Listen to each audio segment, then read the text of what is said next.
Un ex policía de Louisville recibe cargos criminales por su actuación en la muerte de Breonna Taylor.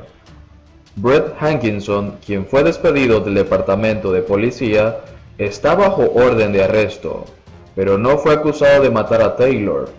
Louisville se encuentra en estado de emergencia. Las autoridades anunciaron una serie de medidas para enfrentar una nueva jornada de manifestaciones luego del anuncio judicial.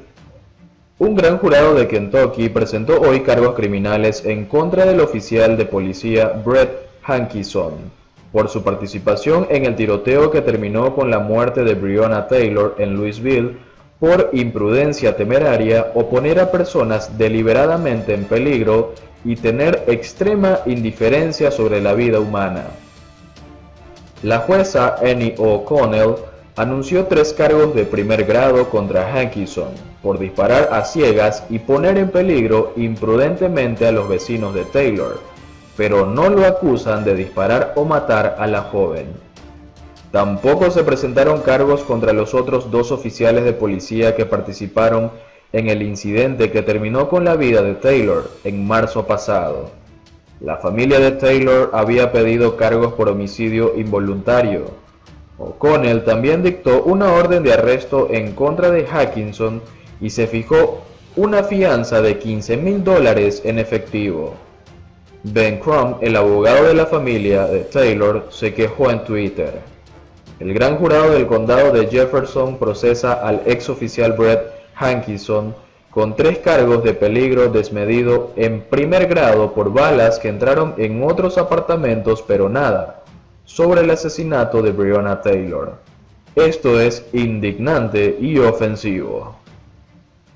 Taylor, una paramédico afroamericana de 26 años, estaba durmiendo en su casa en Louisville el 13 de marzo pasado junto a su novio, Kenneth Walker, de 27 años, cuando 3 personas entraron por la fuerza en la vivienda.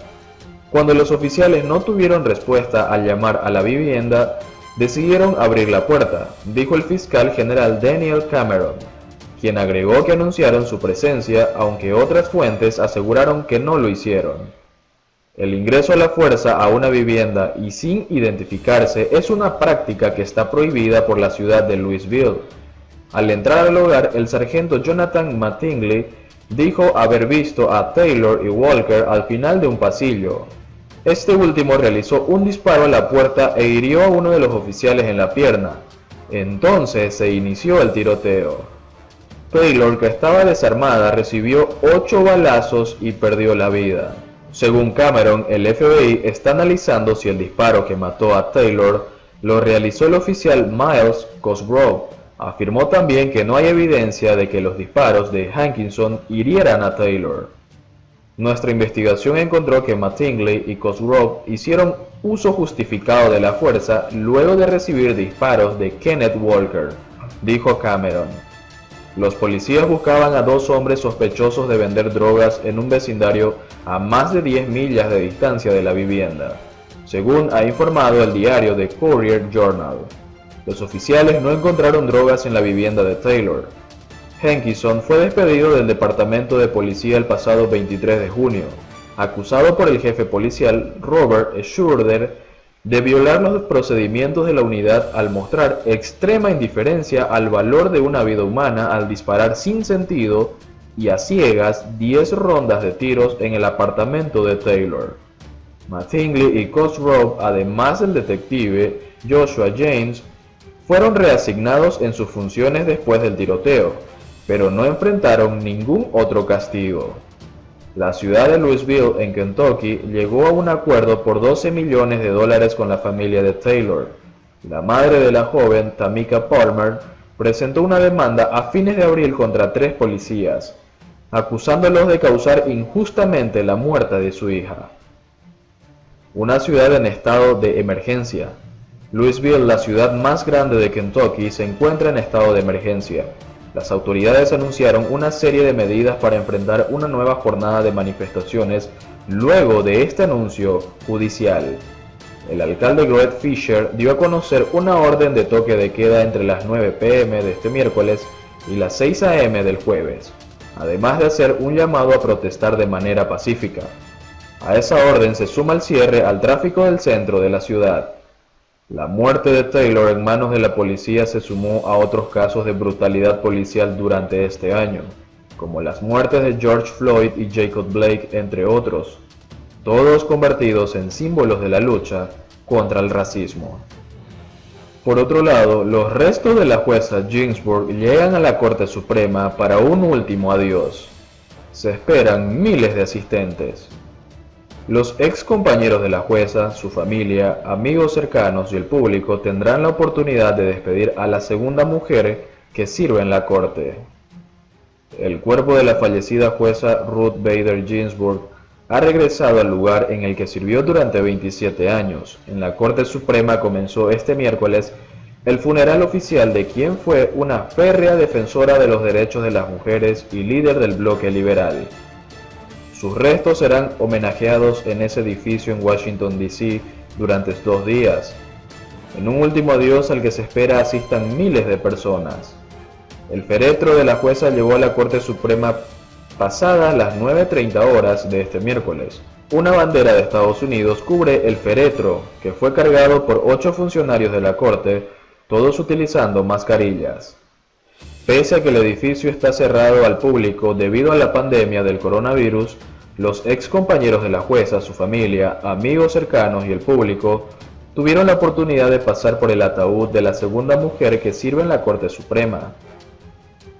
El féretro fue ubicado en el catafalco de Lincoln, que es la plataforma donde descansó el féretro de Abraham Lincoln en 1865. La entrada a la sala junto con la silla de Ginsburg y el lugar en el banco junto a Roberts han sido cubiertos de negro, una tradición de la Corte. Una ceremonia privada reunió a los 8 jueces restantes por primera vez desde que se cerró el edificio en marzo por la pandemia del coronavirus. El presidente de la Corte, John Roberts, y los otros jueces estaban en el gran salón cuando llegó el ataúd. Su voz en la Corte y en nuestra sala de reuniones era suave, pero cuando hablaba la gente escuchaba, dijo Roberts.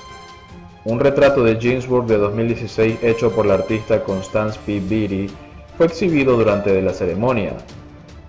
Luego de los honores en privado, los restos estarán en el frontis del edificio, para que el público que ha llegado a este lugar pueda acceder a presentar sus respetos al aire libre, de 11 a.m. a 11 p.m. el miércoles y de 9 p.m. a 11 p.m. el jueves.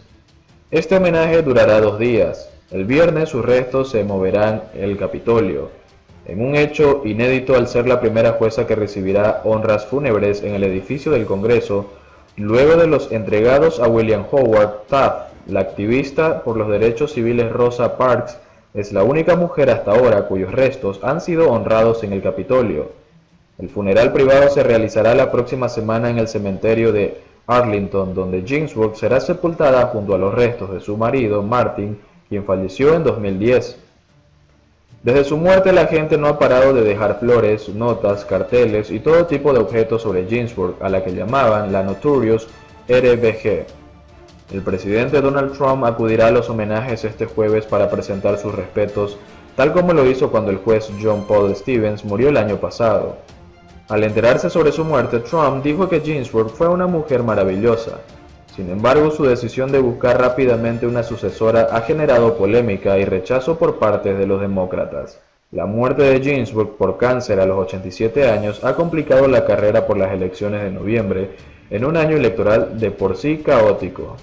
Y por último, Estados Unidos impuso nuevas sanciones al régimen de Cuba que afectan al sector turístico y sus exportaciones. El gobierno de Donald Trump prohibió a los estadounidenses alojarse en hoteles de la isla, cuyo propietario sea el gobierno cubano, y comprar tabaco o alcohol para traer de vuelta a su país. El gobierno del presidente estadounidense Donald Trump anunció este miércoles nuevas sanciones contra el sector turístico de Cuba, como la prohibición de que personas sujetas a la jurisdicción estadounidense se alojen en propiedades designadas como pertenecientes al gobierno de La Habana, entre otras medidas. Los cambios restringen el alojamiento en ciertas propiedades en Cuba, la importación de licor de origen cubano y de tabaco, la asistencia o la organización de reuniones profesionales o conferencias en Cuba y la participación en determinados eventos públicos. indicó el Departamento del Tesoro en un comunicado. El gobierno de Trump revirtió la política de reapertura hacia Cuba iniciada por su predecesor demócrata Barack Obama, lanzando una batería de sanciones económicas para restringir los ingresos de divisas del gobierno de La Habana.